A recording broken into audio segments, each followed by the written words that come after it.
Buenas tardes. Hablaremos sobre las arterias de la pelvis y miembros inferiores. Como sabemos, la arteria aorta sale del ventrículo izquierdo del corazón y empieza su recorrido hacia abajo.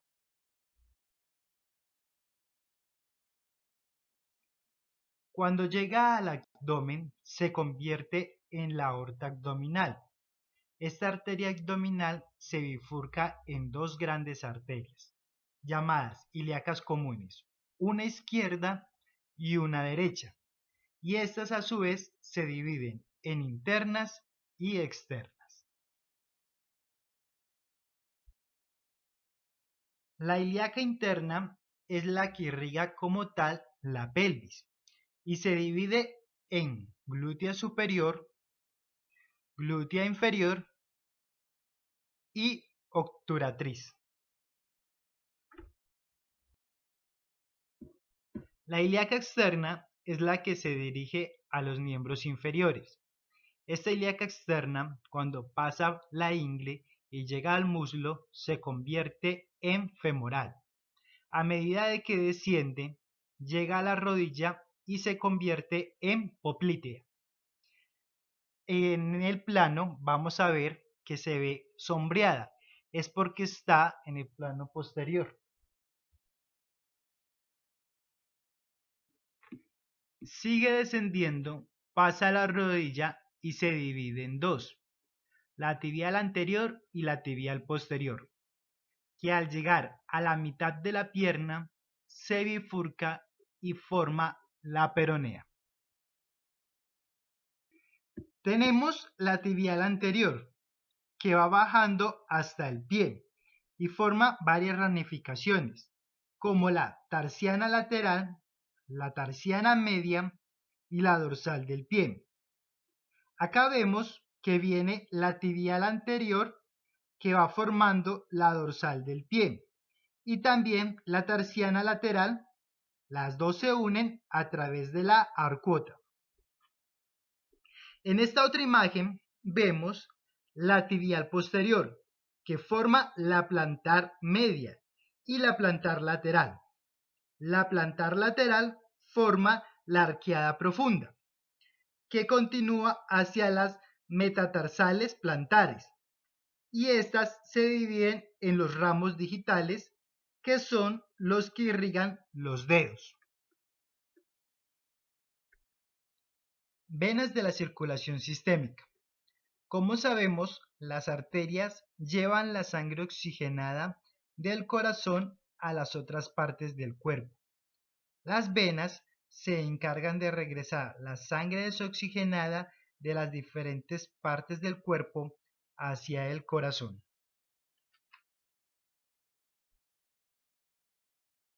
Las venas de la circulación sistémica son tres principales: el seno coronario, la vena cava superior y la vena cava inferior. El seno coronario es la principal vena del corazón porque recibe casi toda la sangre venosa del miocardio. A él llega la vena cardíaca magna, la vena cardíaca media y la vena cardíaca menor. Vena cava superior. Mide alrededor de 7.5 centímetros de largo y 2 centímetros de diámetro. Es una vena de gran calibre que recoge la sangre de la cabeza, el cuello, los miembros superiores, el tórax y se inicia en la unión de las dos venas brachiocefálicas. Retorna toda la sangre de todas las estructuras que quedan por encima del diafragma, con excepción de los pulmones y el corazón. Esta vena cava superior desemboca en la aurícula derecha del corazón.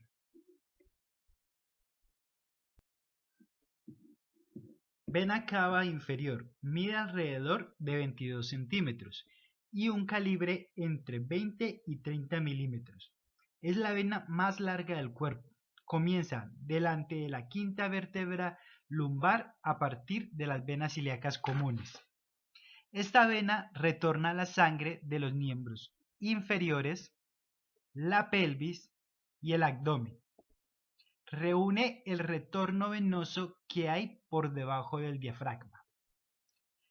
La vena cava inferior llega a la aurícula derecha del corazón por la parte de abajo. Esta vena suele quedar comprimida durante las últimas etapas del embarazo.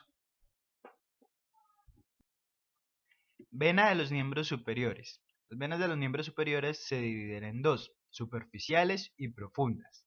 Las venas superficiales son la cefálica, la basílica y las antebraquiales o medianas. Y las venas profundas son las brachiocefálicas, las subclavias, las axilares, las cubitales y las radiales. Venas de los miembros superiores. Vamos a empezar desde las manos, porque las venas llevan la sangre desde la periferia hasta el corazón. De los dedos salen las venas digitales, que se transforman en las metacarpianas, que forman la red venosa. Esa red venosa se van a las dos venas principales del antebrazo, que son la vena basílica cerca del cúbito y la cefálica cerca del radio. Y como vemos, salen del dorso de la mano. En la región del antebrazo vamos a observar tres venas principales, que son la basílica,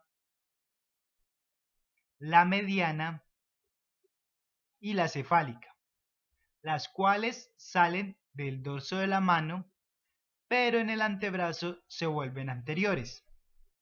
Cuando llegan a la altura más o menos del codo, se unen y forman la M venosa. Seguimos al brazo, donde continúa la vena cefálica y la basílica. La cefálica va por la región lateral del bíceps y drena en la vena subclavia. La basílica pasa por la región media, llega a la axila y se convierte en la vena axilar y luego en la vena subclavia. La vena subclavia se bifurca y forma las brachiocefálicas, y las brachiocefálicas al unirse forman la vena cava superior, que desembocan en la aurícula derecha del corazón. Las venas del cerebro y el cuello. Dentro del cerebro, todas las venas drenan en los senos venosos durales. Los senos venosos durales son conductos venosos recubiertos de endotelio entre las capas de la dura madre craneal. Vemos que hay un drenaje anterior que drena en un drenaje posterior y que este a su vez va a terminar en la vena yugular interna. Drenaje anterior.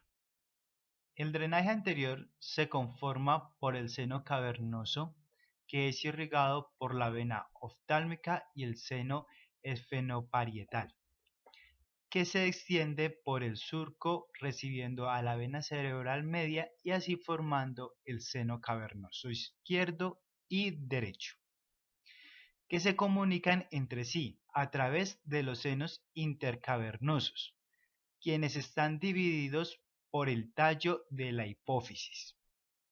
Luego se distinguen una gran red venosa, que es el plexo venoso basilar, que se comunica con el seno cavernoso y forman el seno petroso inferior, que se va hacia la yugular interna, y el seno petroso superior, que se comunica con el seno transverso, llevando la circulación al drenaje posterior. Drenaje posterior. Aquí vemos el seno sagital superior que drena en la prensa de erófilo y el seno sagital inferior que se une a la vena magna o galeno y forma el seno recto que desemboca también en la prensa de erófilo.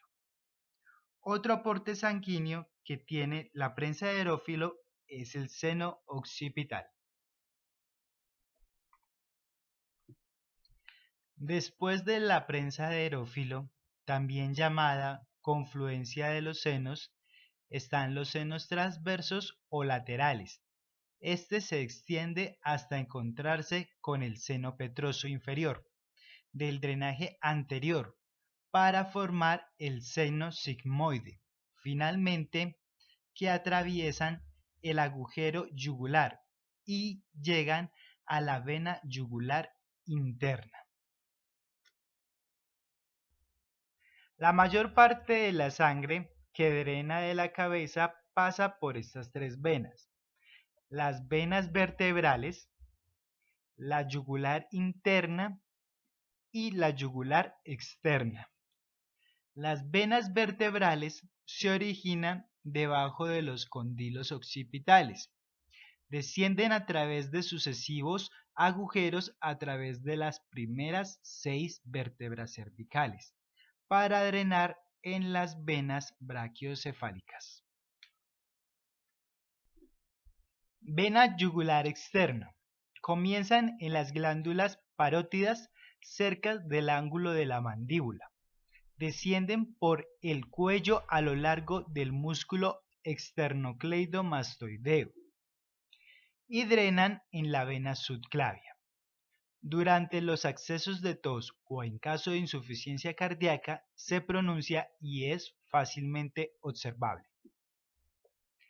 La vena yugular interna, después de recibir la sangre de los senos sigmoides, llega al tórax y se juntan con las venas subclavias de cada lado para formar la vena brachiocefálica, izquierda y derecha, que se unen en la cava superior, que finalmente termina en la aurícula derecha del corazón.